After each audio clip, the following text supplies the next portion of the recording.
Assalamualaikum warahmatullahi wabarakatuh. Kami dari kelompok 4 pada video ini akan membahas hormon yang disekresi oleh hipofisis anterior dan posterior dengan anggota 1. Hana Fitri Susilo Aji, 2. Hanan Arya Yuda, 3. Hanum Rizky Ramadhani, 4. Hifzan Fajar Anas Wibawa, 5. Irmanda Dewi. Apa itu hipofisis? Kelenjar hipofisis atau kelenjar pituitari adalah kelenjar endokrin utama yang berperan dalam menjaga homeostasis tubuh.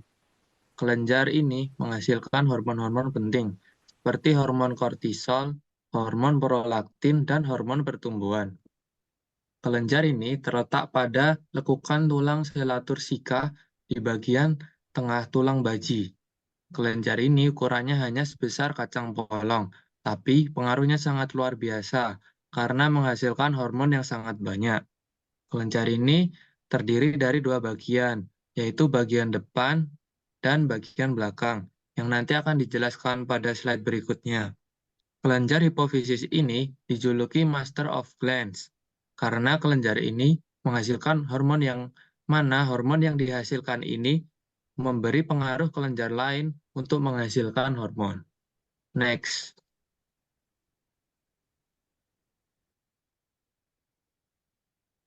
Pembagian hipofisis. Hipofisis terbagi menjadi dua bagian dengan fungsi yang berbeda.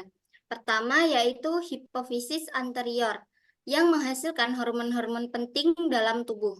Hipofisis anterior adalah salah satu dari dua lobus yang membentuk kelenjar pituitari, yang merupakan kelenjar endokrin kecil seukuran kacang polong yang terletak di dasar otak. Hipofisis anterior bertanggung jawab untuk menciptakan dan melepaskan lebih dari 6 hormon berbeda yang mempengaruhi banyak proses dalam tubuh. Selanjutnya, ada hipofisis posterior yang menyimpan dan mengeluarkan hormon yang diproduksi oleh hipotalamus. Fungsi dari hipofisis posterior adalah menyimpan dan melepaskan hormon oksitosin dan vasopresin, yaitu hormon antidiuretik. Next. Berikut adalah hormon yang disekresi oleh hipofisis anterior. Yang pertama, hormon adrenokortikotropik.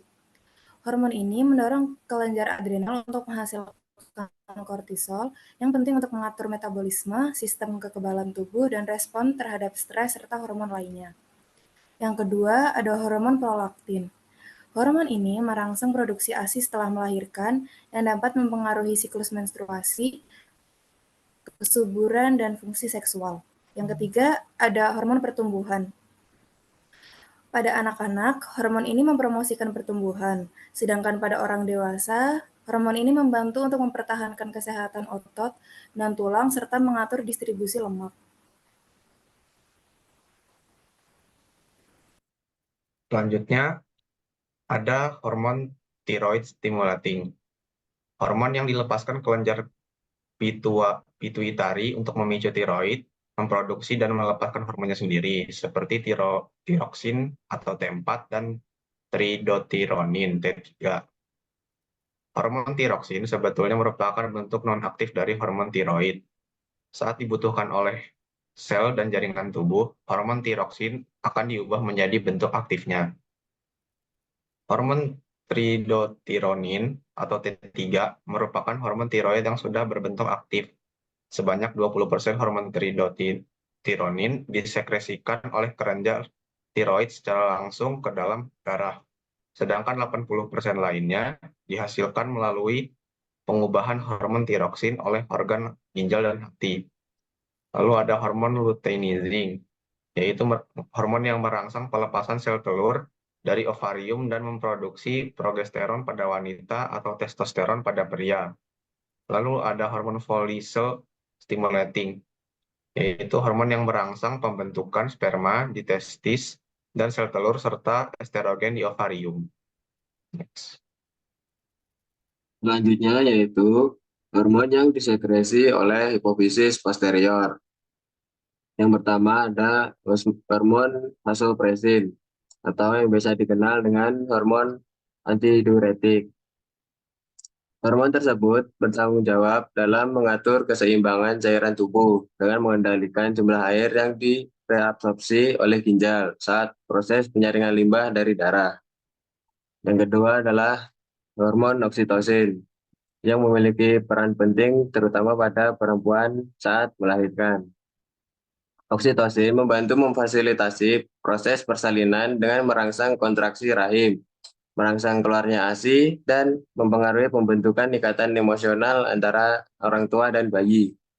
Pada laki-laki, oksitosin juga memiliki peran dalam membentuk ikatan antara orang tua dan bayi, serta berperan dalam proses ejakulasi dengan mengontraksi vas deferens untuk mendorong majunya sperma dan semen untuk diejakulasi.